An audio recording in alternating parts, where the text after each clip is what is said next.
Bore da iawn I chi gyd, a chroeso cynnes iawn I chi i'r gwasanaeth. Diolch yn fawr iawn I chi gyd am ymuno ni eto o Sul hwn. Mae'n dda iawn cael eich cwmni chi. Gadewch I ni wrando ar eiriau'r salmydd.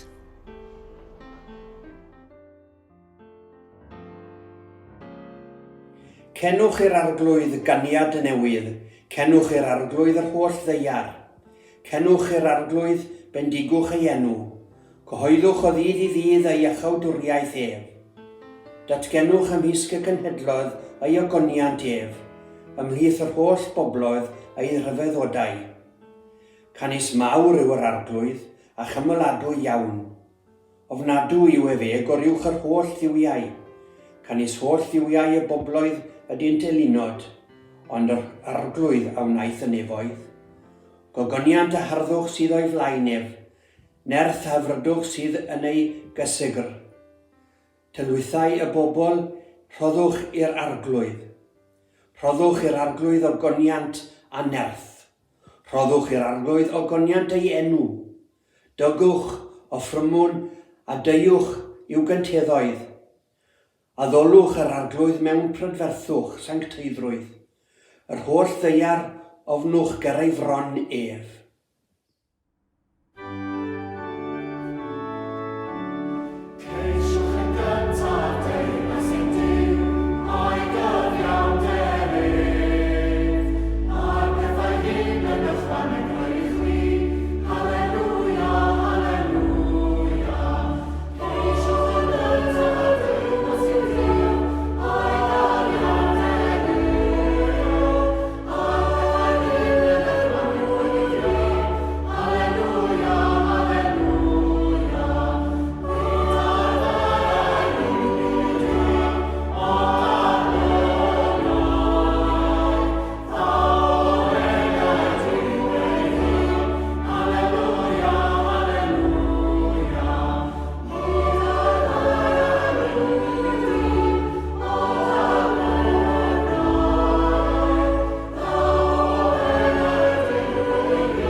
Adnodau allan o'r drydydd bennod o'r epistol at y Colosied.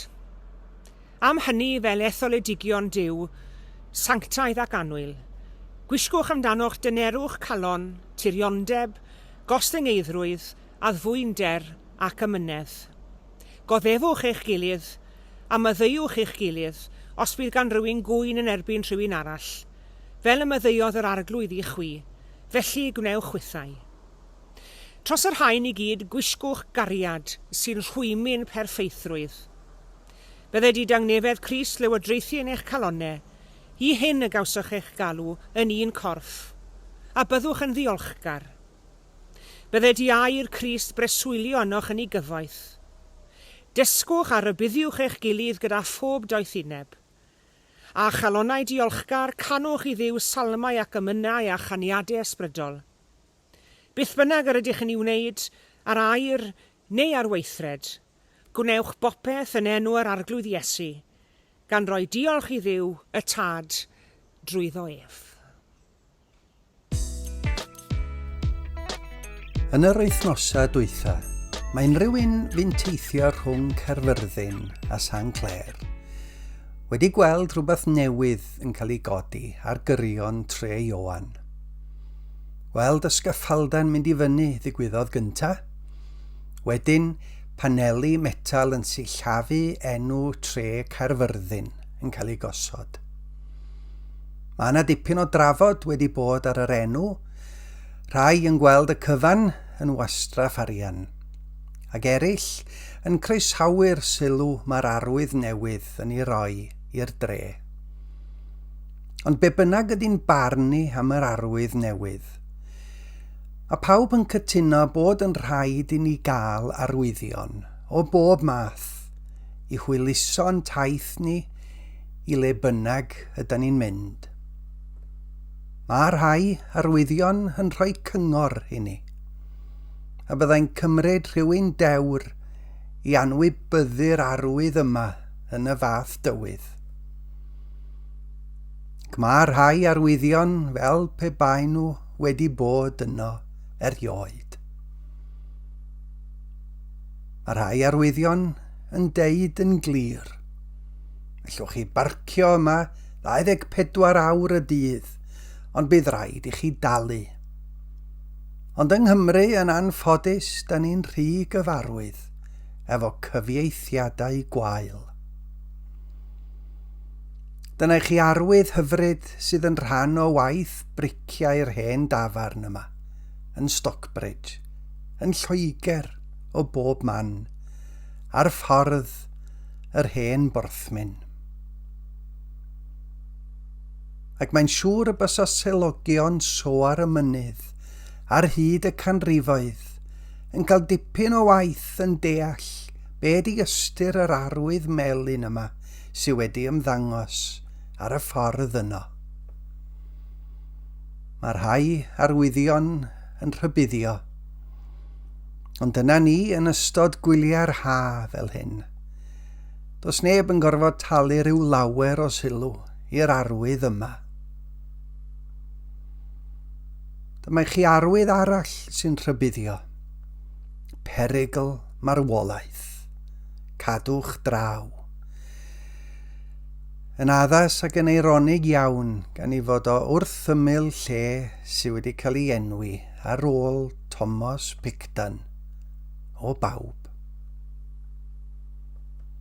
Dyma olygfa oedd yn gyfarwydd iawn flynyddoedd yn ôl, cerrig milltir. Mae llawer un erbyn hyn wedi mynd efo'r curlaw mawr a'r gwynt, ond mae yna rai yn dal i sefyll. Fel hon y mae'n twrog. Mae'r enwau i gyd yn gyfarwydd, ond i bai am un. Tybed os un ohonoch chi'n gwybod lle mae Cerniogau. Cliw, mae o 20 milltir o faint twrog. Ydyn, mae arwyddion yn bethau defnyddiol, ond i bai bod rhywun wedi bod yno, neu llai yn newid eu cyfeiriad nhw, neu yn eu malu nhw. Ond lle bynnag fyddwch chi ar eich taith, o bosib yn y llefydd mwyaf anghysbell, mi fydd yna arwyddion i'ch arwain chi'n saff. Rhai ohonyn nhw newydd, ond rhai yn amlwg wedi bod fyny ers degawdau, ac yn dal i sillafu Llanelli efo y. Ond dim bob gair ar ochr y ffordd sy'n deud wrthon ni lle da ni wedi cyrraedd, neu le ydyn ni'n mynd. Mae rhai geiriau fel hwn wrth ymyl eisteddfa gurig, yn yn atgoffa o un o ser mwyaf y byd pop erioed, neu fel oedd y peintion wreiddiol, yn annog pobl ar ardal i bleidleisio dros Elis, islwyn ffowc Elis. Mae rhai geiriau ar ochr y ffordd yn annog ni i gofio. Cofio am dryweryn, ond hefyd i gofio am lefydd eraill sydd wedi cael ei dinistrio. Llefydd fel mynydd Epynt. Cadwch i ni fod yn ddiolchgar fod yna rai yn parhau i godi ac i adnewyddu arwyddion sy'n yn hatgoffa bod yn tiroedd wedi cael ei ddwyn oddi arno ni. Mae capel neu eglwys yn gallu bod yn lle peryglus iawn i rai pobl. Pobl sydd ddim eisiau clywed am bethau fel tegwch, a chyfiawnder, a chariad. Dim rhyfedd bod yr arwydd Dangerous Building wedi cael ei godi fel rhybydd i unrhyw un sy'n ddigon gwirion i fentro i mewn. A na arwyddion y dylen ni fod yn edrych arnyn nhw ar daith bywyd. Dyna'r arwyddion sy'n rhoi dewis i ni pa ffordd i fynd. Weithiau mae'r dewis yn anodd, a gallwn ni ddim bod yn siŵr bob tro yn bod ni'n gwneud y dewis iawn. Dro arall, does dim dewis. Dim ond un ffordd sy, ac mae honno'n ffordd anodd a serth.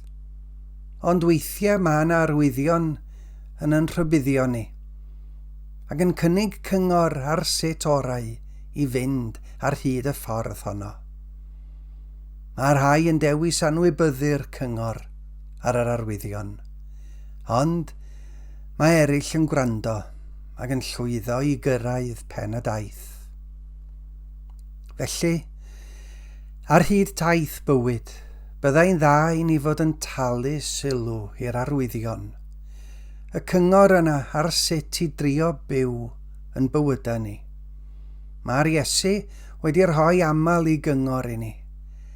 Ac felly ar hyd taith pob un ohono ni, dyma'r arwyddion sydd ar ochr y ffordd. Mae yna arwydd sy'n yn cynghori ni i fod yn eirwyr bob amser. Boed ie eich ymadrodd yn ie yn unig. Ac wrth i ni wynebu byd sy'n ymddangosiadol yn fwy cas, a phobl yn deud ac yn gwneud pethau creulon i'w gilydd. Mae'r hyn y mae'r Iesu'n ei ddeud am garu, yr un mor wir heddiw ac oedd o 2000 o flynyddoedd yn ôl.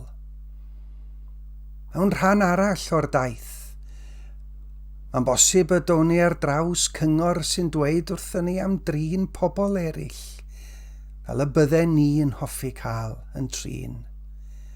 Beth bynnag y dymunwch i ddynion i'w wneud i chi, gwnewch hithau felly iddynt hwy. A be am yr adeg yr ydyn ni'n meddwl am farnu rhywun arall am ryw reswm?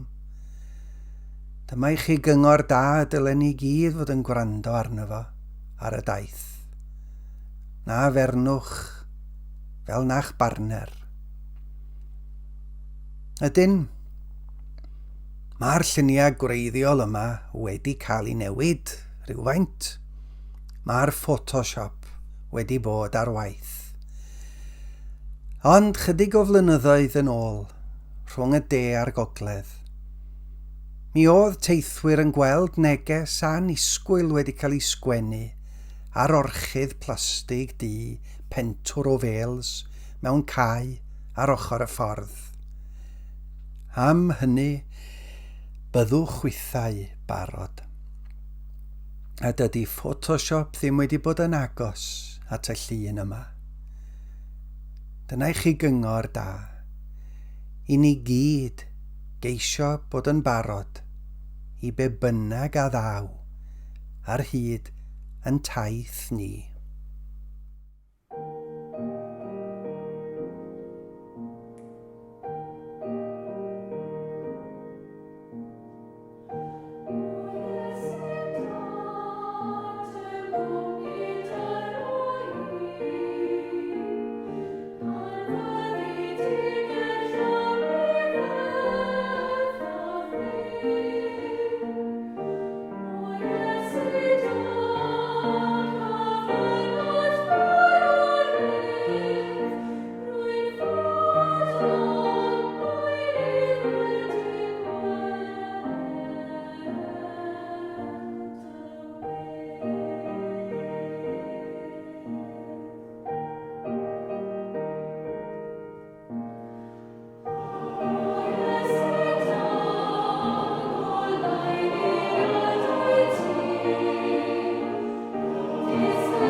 Gweddiwn.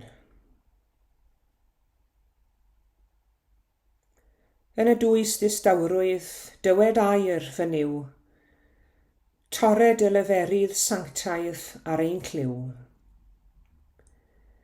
Diolch i ti arglwydd am gyfle i ymdywelu gyda frond i nawr mewn gweddi. Am gyfle i ddod yn rhydd o afel pethau'r byd. I ni'n ymwybodol iawn arglwydd ein bod ni'n byw mewn byd stwrllyd iawn. Mae yna synau o'n hamgylch ni drwy'r amser yn trio denu'n sylw ni. A ffrin yw'r amser a'r cyfleoedd y gawn ni ymdywelu. Yn diolch i ti arglwydd am yr eiliadau hyn o dywelwch yn awr. Cyn ni'n troi atat mewn gweddi o Dduw yn enw dy fab Iesu Grist ein harglwydd. Ac ni'n dyfoli di arglwydd yn dad, mab ac ysbryd glân, oherwydd i ni'n teimlo mai ti ath y di yn unig sydd yn deilwng o'n mawr i ni. I ni'n diolch i ti hefyd arglwydd am yr oedfa hon. Pa le bynnag i ni, a pha beth bynnag i ni'n neud, beth bynnag yw ein hamgylchiadau. Diolch ein bod ni am ychydig eiliadau yn medru bod yn un mewn gweddi. I ni'n diolch i ti arglwydd am yr holl ddyfeisiadau digidol yma sydd yn bod. A diolch dy fod ti wedi donio bobl i greu ac i gynhyrchu'r pethau hyn sydd wedi bod cymaint o fendith i ni dros y cyfnod clo. Ac yn awr arglwydd, i ni'n diolch i ti ein bod ni'n medru defnyddio y ddyfais ddigidol mwyn daddoli di. I ni'n gwybod arglwydd byddai gwell o lawer gyda ni fod gyda'n gilydd yn y capel. Ond ni'n diolch hefyd o dad y fod ti gobeithio yn ein gwneud ni'n bobl synhwyrol a doeth. Ac yn bobl a bydd yn sylweddoli bod rhaid i ni wneud y peth iawn neu yn hytrach atal gwneud ambell i beth, mwyn ein diogelwch ni'n hunain a diogelwch ein gilydd. I ni'n diolch arglwydd am dofal di droson ni yn ystod y 2 flynedd diwetha. A'r byd hwn wedi dod i stop, a'n bywyd ni wedi cael ei newid yn llwyr. Ond wrth i ni ymlwybro yn ara bach yn bit trisgar falle, ond yn sicr yn ymlwybro'n ara bach ac eisio dod o hyd i'n ffordd allan o'r cyfnod rhyfedd a dryslyd hwn. I ni'n diolch i ti arglwydd am y gobaith ac am y cysur dy fod ti gyda ni bob cam o'r ffordd. Y tu ôl i ni'n anhanog ni mlaen yn ofalus, wrth ein hymyl yn gwmni ni, ac o'n blaen ni hefyd yn ein harwen ni. Helpa ni arglwydd i ymddiried yn darweinyddiaeth di, ac bod dy ffordd di'n wahanol iawn i'n ffyrdd ni, helpa ni ymddiried yn dy ffordd di, drwy ymddiried yn o ti o dad. Fe gyflwyno ni'n byd i ti mewn gweddi'r bore hwn, y byd yn gyfan cwbl, y bobl hynny yn ein byd ni i ni'n habod nhw, y bobl sy'n ffrindiau ni yn gymdogion ac wrth gwrs ein teuluoedd. Ond y bobl hynny hefyd na diwy henwen nhw'n hysbys i ni, na'i hamgylchiadau nhw chwaith, ac eto i ni'n timlo arglwydd ein bod ni'n perthyn iddyn nhw oherwydd ein bod ni'n perthyn i ti. Ac ni'n cofio bod Iesu wedi'n hannog ni i eiriol dros eraill. Ac felly o dad, fe weddiwn ni dros bawb sydd yn wynebu oriau'r diwrnod hwn mewn ofon a phryder a phoen. Phawb sydd yn gaeth i amgylchiadau anodd o bob math, a phawb sydd yn galaru ac yn hiraethu am ynwyliad. Defnyddia ni o Dduw dad i fod yn gyfryngau dy dosturi i eraill, y boed i eraill drwom ni, adnabod cariad Duw. Aros gyda ni arglwydd wrth i ni wynebu wythnos newydd yn ein hanes, ac wrth i ni gamu fewn i'r wythnos honno yn dy gwmni di. Gwrando'n gweddi felly a madda i ni hefyd bod bai a phechod yn derbyn di. Achos yn sicr mae eisiau dy fyddeiant di arno ni bob un, gwna ni'n gwell bobl i ti. Ac yn bobl a fydd yn fwy parod i fyddhau i ddywyllus di yn unig. Ein bod ni'n cyfaddau fod i'n anodd iawn gwneud hynny ar adegau hefyd. Gwrando'n gweddi, yn enw Iesu Grist, ein harglwydd han gwaredwr. Yn dysgodd ni wrth i weddio gweddi'r teulu gyda'n gilydd trwy ddwed.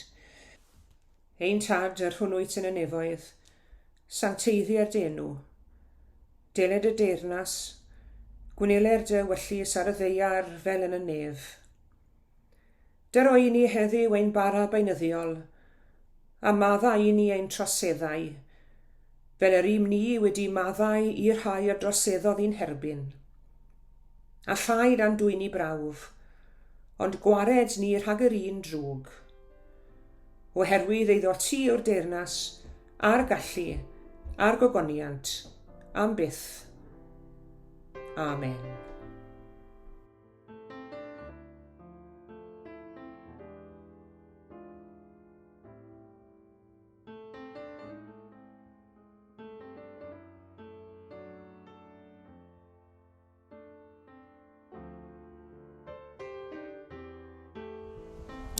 Diolch yn fawr iawn i chi gyd am eich cwmni yn yr oedfa heddi.